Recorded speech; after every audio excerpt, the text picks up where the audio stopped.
Hi friends, నేను మీ సీతా మహాలక్ష్మి. ఈనాటి కథలకి స్వాగతం.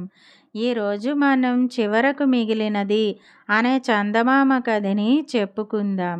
ఒక ఊళ్ళో రంగయ్య అనే భూస్వామి ఉండేవాడు. అతని వద్ద 50 పశువులుండేవి.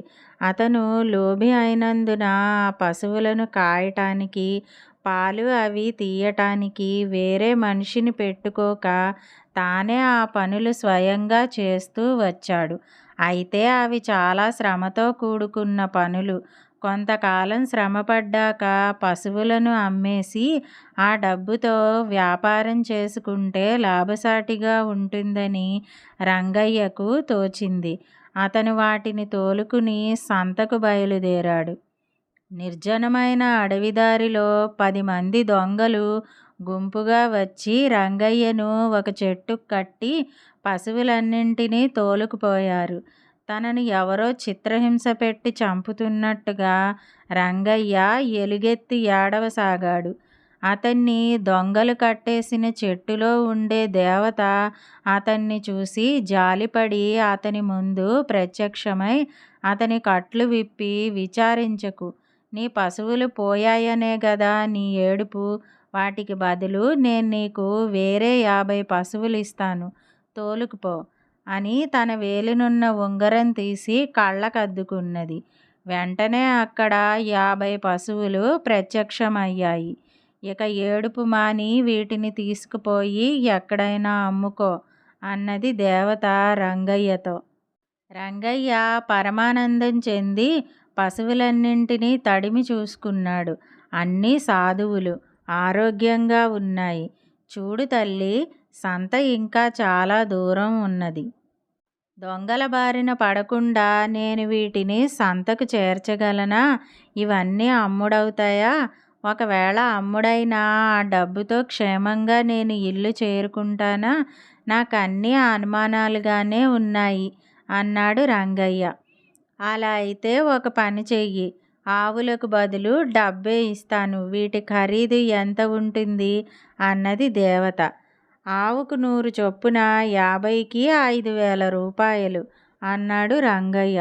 దేవత ఉంగరాన్ని మళ్ళీ కళ్ళకద్దుకున్నది.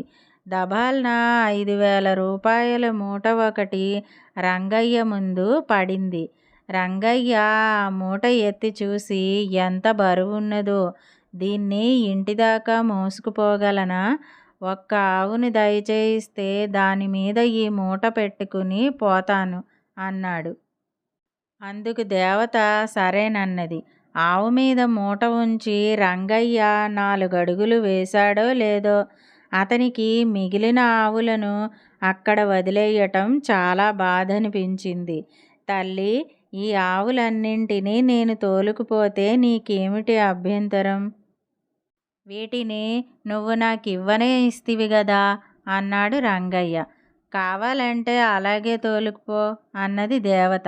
మళ్ళీ 4 అడుగులు వేశాక రంగయ్యకు ఇంకొక ఆలోచన వచ్చింది. ప్రతి ఆవు మీద 1000 రూపాయల మూట ఒకటి ఉంటే ఎంత బాగుంటుంది. ఇక తనకు ఏ లోటు ఉండదు. అందుచేత అతను మళ్ళీ వెనక్కు తిరిగి వచ్చి, అమ్మా, అడిగినదంతా లేదనకుండా ఇచ్చావు. ఆవులన్నింటి మీద ఒక్కొక్క 5,000 రూపాయల మూట అనుగ్రహించావంటే నీ మేలు మరువను అన్నాడు. అలాగే అంటూ దేవత ఉంగరాన్ని కళ్ళకద్దుకున్నది. వెంటనే అన్ని ఆవులపైన రూపాయల మూటలు వెలిశాయి. రంగయ్య మనసు ఆనందంతో నిండిపోవటానికి బదులు అనుమానంతో నిండిపోయింది. కొద్దిసేపటిలోనే తనకిన్ని కోరికలు కలిగాయి కదా, తన జీవితంలో ఇంకెన్ని కోరికలు కలుగుతాయో, వాటిని తీర్చుకోవటానికి ఈ ఉంగరం ఉంటే చాలు, అది దేవతకెందుకు? ఇలా అనుకుని రంగయ్య దేవతను సమీపించి, తల్లి, ఆ ఉంగరం నాకిచ్చేశావంటే ఇక నిన్ను బాధించను, నా దారిన నే పోతాను అన్నాడు.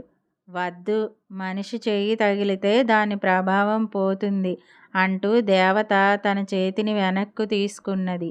రంగయ్య ఆమె మాటలు వినిపించుకోక ఎక్కడలేని ఆత్రంతో ఆమె చేతిలో ఉంగరాన్ని లాగేసుకున్నాడు. మరుక్షణం దేవత మాయమైంది. పశువులు, వాటి మీద మూటలు మాయమయ్యాయి. తాను తీసుకున్నాననుకున్న ఉంగరమూ మాయమైంది. రంగయ్య మాత్రమే మిగిలాడు. ఇదండి చివరకు మిగిలినది కథ. ఇప్పుడు మరో కథని కూడా మనం చెప్పుకుందాం. చిన్న పరీక్ష కథ. ఒక బిచ్చగాడుండేవాడు. వాడు ఊళ్ళ వెంబడి తిరుగుతూ బిచ్చమెత్తుకునేవాడు.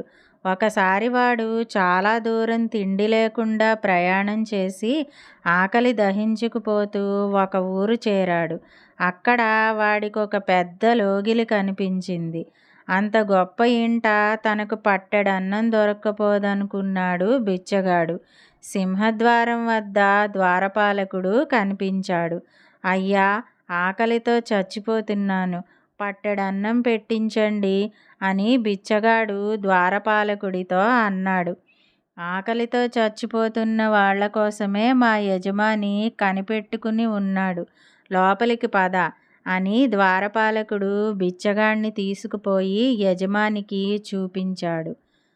ఏం కావాలి నీకు అని యజమాని బిచ్చగాణ్ణి అడిగాడు. 2 రోజులుగా ఒక్క మెతుకు తినలేదు, ఆకలి దహించుకుపోతున్నది, పట్టెడన్నం పెట్టించండి, మీకు పుణ్యం ఉంటుంది అన్నాడు బిచ్చగాడు. తప్పకుండా. ఎవర్రా అక్కడ?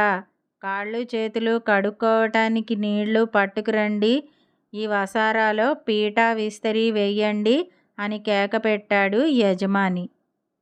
నౌకరులు వచ్చి వసారా చివర నీళ్లు ఉంచినట్టు, అవతలగా పీట వాల్చినట్టు, విస్తరి వేసినట్టు అభినయం చేసి వెళ్ళిపోయారు. కానీ వాళ్ళు నీరు గాని, పీట గాని, విస్తరి గాని తీసుకురాలేదు. అయినా యజమాని ఆ చెంబుతో కాళ్ళు చేతులు కడుక్కుని, ఇలా ఈ పీట మీద కూర్చో అన్నాడు బిచ్చగాడితో. బిచ్చగాడికి ఒక్క క్షణంపాటు మతిపోయినట్టయింది. కానీ ఆ ఇంటి యజమాని తనతో ఏదో ఆట ఆడుతున్నట్టు తెలుసుకుని తాను కూడా అందుకు తగ్గట్టుగానే నిశ్చయించుకున్నాడు. వాడు లేని చెంబుతో కాళ్ళు చేతులు ముఖము కడుక్కుని పోయి ఉత్తుత్త పీట మీద కూర్చున్నాడు. ఒరేయ్, ఇతనికి పూరీలు, లడ్డూలు, పాయసము పట్టుకురండి అని కేకవేశాడు యజమాని. నౌకర్లు ఖాళీ పళ్ళాలతో ఏవేవో తెచ్చి బిచ్చగాడి ముందు వడ్డించినట్టు కొంచెంసేపు నటించారు. ఒక ఖాళీ గ్లాసు అతని ముందు పెట్టారు. బిచ్చగాడు అవన్నీ తింటున్నట్టు, తాగుతున్నట్టు నటించాడు. పూరీలు చాలా బాగున్నాయి, మరి 2 తెప్పించనా? ఇతనికి ఇంకా లడ్డూలు, పాయసము వడ్డించండిరా, అంతా వంటగదిలోనే తగలడ్డారా ఏం అన్నాడు యజమాని. బిచ్చగాడు పొట్ట తడువుకుంటూ, ఇంక వద్దు బాబు, ఇప్పటికే కడుపు నిండిపోయింది, ఎంతో భుక్తాయాసంగా ఉంది, పోయే ప్రాణాన్ని నిలబెట్టారు, మీ మేలు మరువను, ఇక వెళ్ళి వస్తాను, సెలవిప్పించండి అన్నాడు. ఇంతలో గృహస్థు భార్య వచ్చి, కూర్చో నాయనా, ఇదంతా ఒక చిన్న పరీక్ష, అసలు భోజనం నేను పెట్టిస్తాను, ఆకలికి ఓర్పుండదని మా వారు నాతో ఇంతకు ముందే పందెం వేసి ఓడిపోయారు, నువ్వు చాలా ఓర్పు చూపావు నాయనా అన్నది. ఆమె ఆ బిచ్చగాడికి నిజమైన పూరీలు, లడ్డూలు, పాయసము కడుపు నిండా పెట్టి అతనికి నిజమైన భుక్తాయాసం తెప్పించి పంపేసింది. ఇదండి చిన్న పరీక్ష కథ. ఈ 2 కథలు గనుక మీకు నచ్చినట్టయితే లైక్ చేయండి. ఈ కథల్ని మీ స్నేహితులకు షేర్ చేయండి. కథలపై మీ అభిప్రాయాన్ని కామెంట్ రూపంలో తెలియజేయండి. మరిన్ని మంచి కథల కోసం మా ఛానల్ను సబ్స్క్రైబ్ చేసుకోండి. మళ్ళీ మరొక మంచి కథతో కలుసుకుందాం. అంతవరకు వింటూనే ఉండండి ఈనాటి కథలు.